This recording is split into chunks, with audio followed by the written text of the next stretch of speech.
थोडं पेंड खाते ना ते केवळ तुझ्या अटींमुळे बरं का.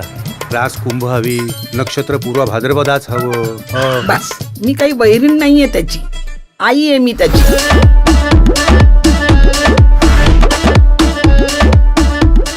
कुंभ राशीच्या आणि तृतीय योग असलेल्या मुलीशी लग्न झालं ना तर माझ्या जितूचा भाग्योदय होणार आहे. मला ना कवळी लागाच्या वयात हळद लागेल बहुतेक.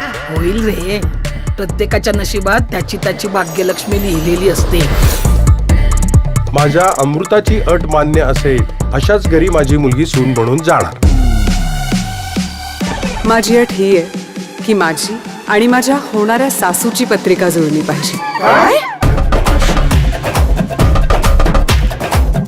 भारत आणि पाकिस्तान यांचे नुसते नकाशे बघून सुद्धा जेवढं वितुष्ट जाणवत नाही त्यापेक्षा जास्त वितुष्ट या दोन्ही पत्रिकांमध्ये आहे.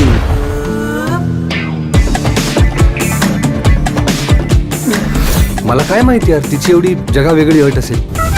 आपण डायरेक्ट गेलं तर चालतं ना स्थळ पाहिले. ही अशी टापाटापी करण्यामध्ये काय मतलब आहे.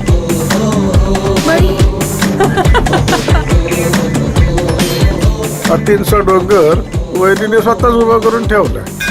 हा डोंगर पोखरून बिन लग्नाचा चित्तच सापडणार. अमृताची अट जरा वेगळी असली तरी विचित्र नाहीये बघ. पुरी अटच गडबड आहे. सासू आणि सुनेची पत्रिका कोण जुळवतं? खऱ्या अर्थानं संसार हा सासू आणि सुनेचाच असतो.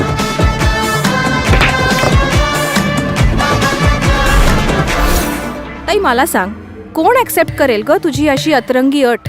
असेलच ना कोणीतरी जिला मी काय म्हणते ते कळेल. अहो काय तुम्ही बी काकू.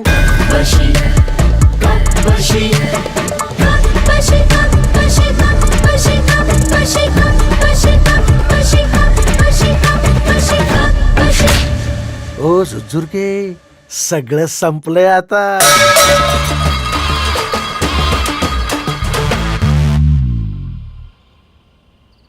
सासू सुनेचं नातं हे कब्बशी सारखं असतं. सून कप तर सासू बशी.